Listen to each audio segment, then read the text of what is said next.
Nama saya Ainun Sartika Kinar, NIM 1057211200320 kelas FM 20C. Di sini saya akan membahas beberapa materi beserta contohnya. Di antaranya materinya itu 1. Return on asset, 2. Sales growth, 3. asset growth, dan 4. cash flow. Baik, langsung saja kita ke pembahasan yang pertama, yaitu pengertian ROA atau Return on Asset. Return on Asset adalah jenis metrik pengembalian atas investasi yang mengukur profitabilitas bisnis dalam kaitannya dengan total asetnya. Rasio ini menunjukkan seberapa baik kinerja suatu perusahaan dengan membandingkan laba bersih yang dihasilkan dengan modal yang diinvestasikan dalam aset. Semakin tinggi pengembaliannya, maka semakin produktif manajemen perusahaan. Selain itu, hal ini juga menunjukkan efisiensi dalam memanfaatkan sumber daya ekonomi. Perusahaan yang mengambil utang kemungkinan akan menggunakan dana itu untuk mendapatkan aset. Ketika nilai total aset meningkat, harus ada peningkatan yang sesuai dalam laba bersih. Rumus return on asset yaitu pendapatan bersih dibagi total aktiva dikali 100%. Berikut ini adalah contoh soal dari return on asset, bisa kita lihat sendiri. Pembahasan yang kedua yaitu sales growth. Sales growth adalah pertumbuhan penjualan dalam jangka waktu tertentu yang sudah perusahaan tetapkan sebelumnya. Perusahaan menggunakan hal tersebut sebagai indikator kinerja tim sales dan marketing. Tujuannya adalah untuk membantu perusahaan mempertimbangkan strategi pengembangan dan perencanaan bisnis. Terdapat dua jenis sales growth, yaitu positif dan negatif. Sales growth positif apabila angka penjualan lebih tinggi daripada sebelumnya. Dengan angka yang positif, tentu saja keuangan perusahaan menjadi lebih baik dan mengambil keputusan lebih mungkin untuk menentukan strategi bisnis yang lebih baik dari sebelumnya. Sales growth negatif adalah pendapat periode saat ini lebih kecil apabila dibandingkan dengan pendapatan di periode sebelumnya.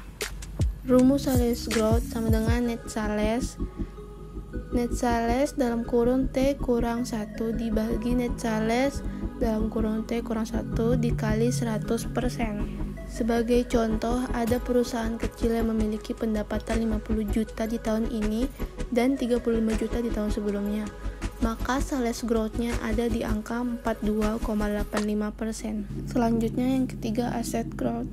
Menurut Weston dan Brigham, mengatakan perusahaan dengan tingkat pertumbuhan yang cepat harus lebih banyak mengandalkan modal eksternal.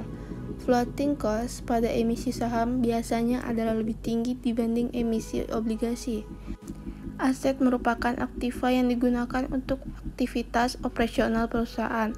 Semakin besar aset, diharapkan semakin besar hasil operasional yang dihasilkan oleh perusahaan. Rumusnya, asset growth sama dengan total aset dalam kurung T kurang 1 dibagi total aset dalam kurung T kurang 1. Contohnya dapat kita lihat sebagai berikut ini.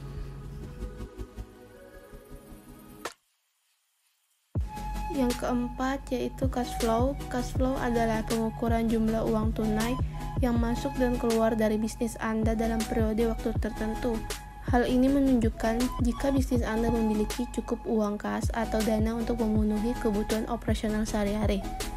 Ketika Anda memiliki arus kas positif, artinya jumlah uang tunai yang masuk ke bisnis Anda lebih banyak daripada yang Anda keluarkan. Sebaliknya, ketika arus kas bisnis Anda menunjukkan tanda negatif, berarti jumlah pengeluaran lebih besar daripada jumlah pemasukan. Rumus cash flow sama dengan arus kas bersih dari aktivitas operasi ditambah arus kas bersih dari aktivitas investasi dan arus kas bersih dari aktivitas pendanaan. Sebagai contoh, perusahaan gerak pada periode Januari 2022 mendapatkan penjualan produk sebesar 8 juta, kemudian mendapatkan bunga dari piutang 2 juta, kemudian membayar pajak sewa 1 juta dan membayar gaji karyawan 3 juta. Maka angka-angka tersebut bisa dimasukkan ke dalam rumus sebagai berikut.